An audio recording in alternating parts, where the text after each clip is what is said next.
सिमुलिया निर्वाचन मंडली रे बीजेडी पक्षरु नारी अधिकार अभियान अनुष्ठित हो जायछि। बीजेडी जिला सभापति ज्योति प्रकाश पाणिग्राही नेतृत्व में बालेश्वर जिला सिमुलिया निर्वाचन मंडली अंतर्गत अड्डा ठारे हजार हजार महिला मानकु नै नारी अधिकार अभियान अनुष्ठित हो जायछि। एथिरे राज्य बीजेडी महिला सभापति स्नेहांगिनी छुरिया मुख्य अतिथि भाव जोगदे बीजेपी सरकार महिला विरोधी सरकार महिला मानकु 33% संरक्षण देवार सरकार विफल राज्य में महिला निर्यातना बढ़िबा महिला माने असुरक्षित होई पड़िथिबा नै बीजेपी सरकार उपरे बर्षिथिले।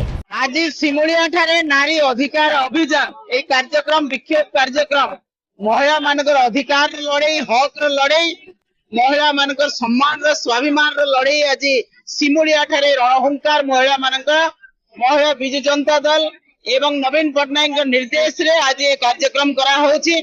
जो महिला को 33% रिजर्वेशन देबा पई महिला संरक्षण बिल पार्लियामेंट रे पास हला किंतु बीजेपी सरकार वर्तमान पर्यंत से महिला बिल लागू करी नाहंती एवं महिला मान को 33% रिजर्वेशन जहाँ के लोकसभा एवं विधानसभा रे दिया जाऊ नाही।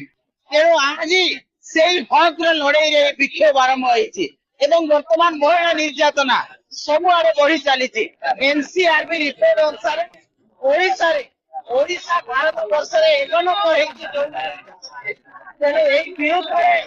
बीजेपी सरकार नारी निर्यातना विरुद्ध महिला संरक्षण विरुद्ध जहाँ बीजेपी सरकार कही पारि ना विरुद्ध आज विराट विक्षोभ विराट आंदोलन यही आंदोलन आहरी तीव्रतर है केते दिन पर्यंत सरकार महिला मान निर्यातना बंद करना 33% रिजर्वेशन देना। अन्यतम अतिथि भाव जलेश्वर विधायक अश्विनी पात्र सोर विधायक माधव धड़ा नीलगिरी पूर्वतन विधायक सुकांत नायक बस्तार पूर्वतन विधायक रघु महांती पूर्वतन विधायक स्वरूप दास समेत बहु नेतृमंडली हजार हजार महिला माने उपस्थित थिले। आज सिमुलिया निर्वाचन मंडली अड़ा ठारे अड़ा एवं माणित्री ठारे नारी अधिकार अभियान जहाँ विजु जनता दल तरफ सारा निर्वाचन मंडल ओडिशा जाक 147 निर्वाचन मंडल कार्यक्रम रही आपण देखुवे हजार हजार संख्यार माँ भौणी मैंने स्व इच्छा आसी योगदान कर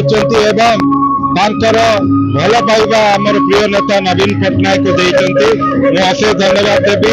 आमर विजु जनता महिला जनता दल राज्य सभापति स्नेहांगिनी छुरिया योगदान जिलू आमर मान्यवर विधायक वृंद पूर्वतन मंत्री एवं अन्य माने समस्त योगदान कर निर्वाचन मंडली पुणी बहुत शीघ्र राम राज्य को फेरी आसो वंशर दरकार नहीं रावण दरकार नहीं। बालेश्वर छायाकांत महंत रिपोर्ट रूपठालिया न्यूज।